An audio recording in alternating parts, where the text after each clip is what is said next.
Tonight, when you step out of the shower and towel off, you want to think twice about it. But for 999% of human history, that clean, dry feeling didn't exist. You couldn't escape the wetness. You were covered it, sleeping it, leaving a trail of it. It was the only reason you were still alive. But modern humans have almost completely forgotten how to do this one thing.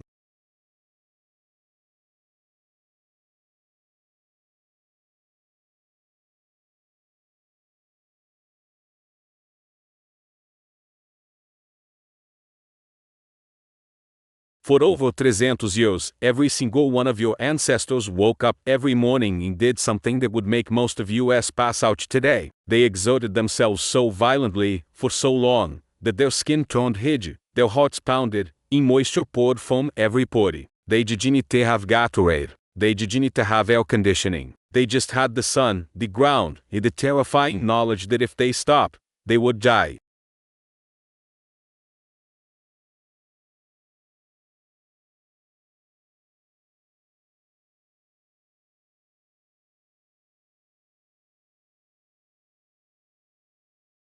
So what actually happened inside their bodies when they did this? The answer changes everything we think we know about health, evolution, and what it actually means to be fit. Let us start with the skin, because the skin is the reason any of this was possible. The earliest evidence of humans hunting large game comes from the site of Olorgesailie in Kenya, roughly 900 years ago, but we were just smart hunters. We were endurance predators.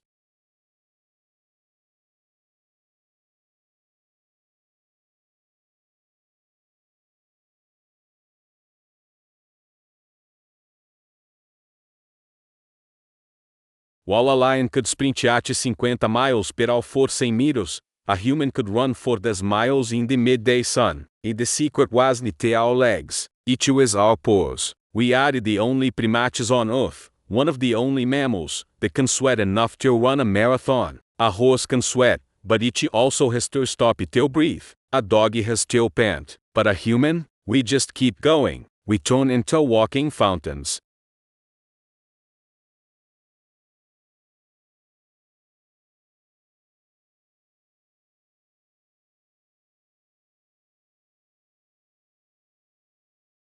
The water pushes up through the domes, heats the air, it dissipates heat at a rate that no other animal can match. We could literally run a deer to death in the middle of the afternoon because we could cool down and the deer didn't. We were the Terminator of the savannah. We didn't have claws, but we had liquid. But it is what is terrifying. Sweat isn't just water, it is salt, it is electrolytes.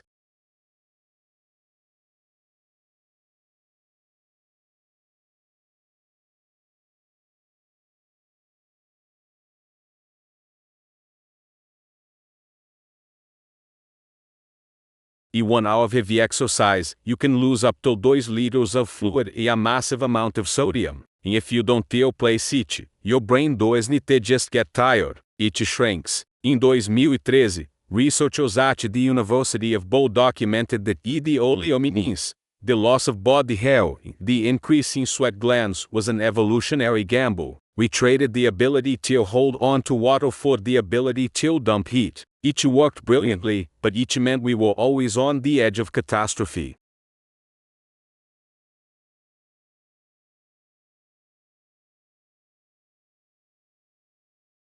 This is where culture was born, because to survive the sweat, you had to plan. You couldn't just hunt alone. You had to share the water. You had to have a strategy for the return trip. Sweat is the reason we developed long-distance communication, trade routes, and the concept of the future. It forced us to think ahead. But the body wasn't just about the heat. There was something else happening inside the muscle tissue, something that scientists are only now discovering.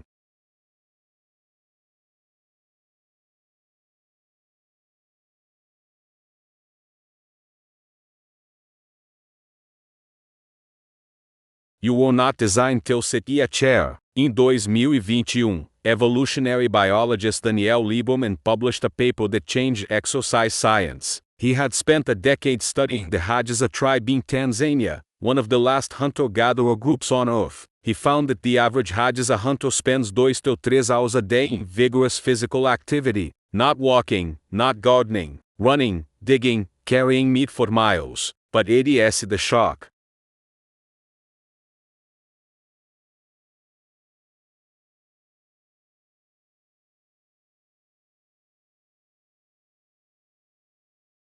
They don't suffer from the same muscle tears, arthritis, or heart disease we do. Lieberman argued that the human body was built for a specific volume of stress. Too little, you become frail. Too much, you break. But the ancient amount, that amount triggers something magical in the mitochondria. The cells actually start to repair themselves. It's called hormesis. Stress makes the cell stronger. But the night wasn't just about the running.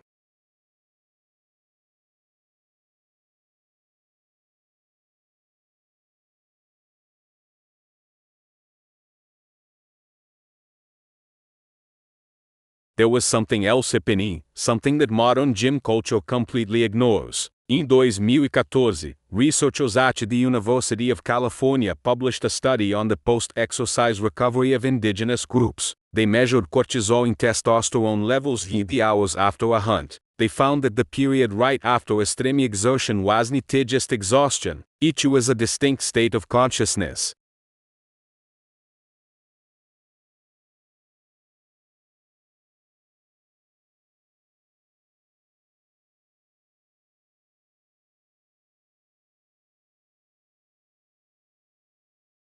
The participants described a quietness in their minds that they didn't feel any other time. The static of modern life, the anxiety, the to-do lists, the constant chatter was completely gone. They felt reflective, peaceful, almost meditative. The brain, it turns out, has a humility mechanism. When you push your body to its physical limits, the prefrontal cortex, the part of the brain that obsesses over the future, simply turns off.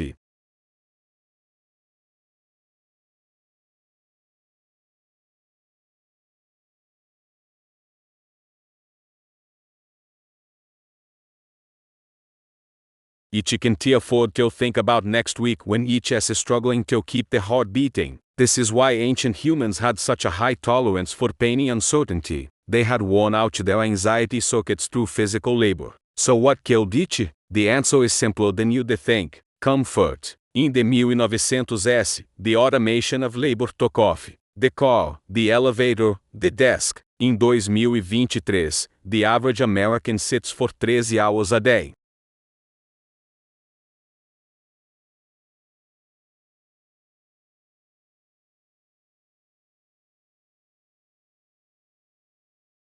We don't lift heavy objects, we don't run from threats, we don't carry water. We have optimized the need to sweat out of existence. It's the part nobody talks about. The word exercise comes from the Latin exercitium, which means to train or to drive forth. It implies purposeful practice. But for most of history, there was no word for working out because there was no separation between work and life. You didn't go to a gym to run. You ran or you died.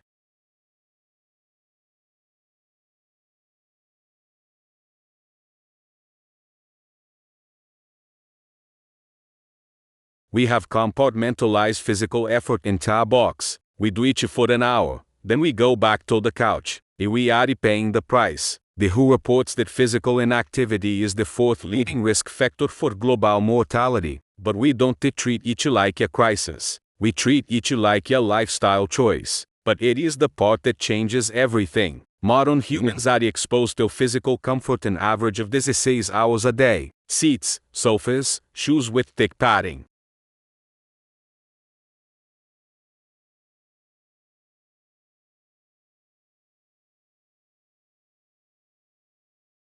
Discomfort, especially the lack of impact, suppresses the body's production of mechanical growth factors, the proteins that rebuild bones. Your body doesn't know the difference between a chair and the ground. When your muscles aren't loaded at yourself. Your brain interprets it as the body being in a state of resting preservation. It delays the release of growth hormone. It weakens the bone density. It disrupts the metabolic rhythm that evolved over millions of years.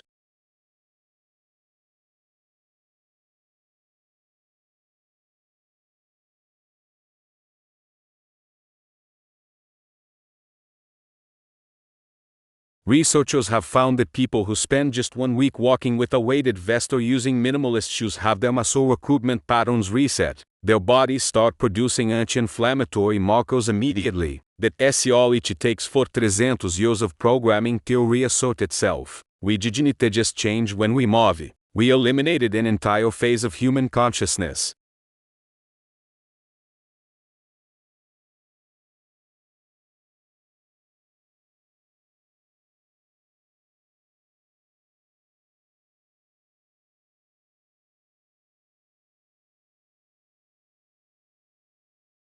That quiet reflective state of post-exertion exhaustion, the state that Liebom and S's subjects described as peaceful and clear, doesn't exist for most people anymore. Instead, we have anxiety. We treat it like a chemical imbalance.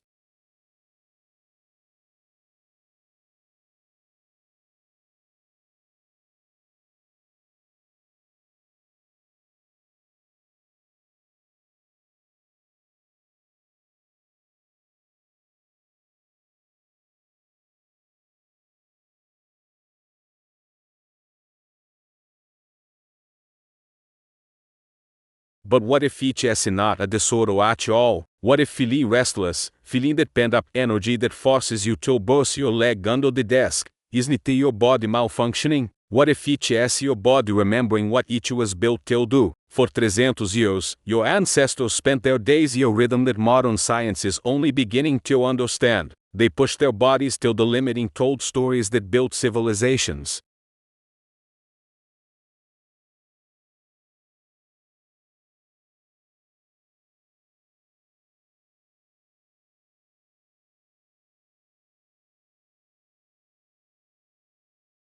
They recovered with a quietness in their minds that no pill can replicate. They lived in a state of physical tension so complex that the feeling of being tired wasn't something you had to pay a therapist to understand. It was just the natural state of being alive.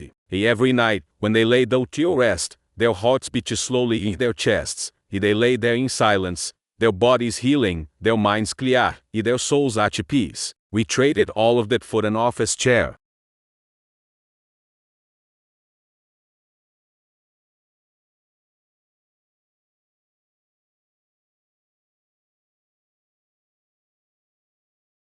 And most of us never even knew it was gone.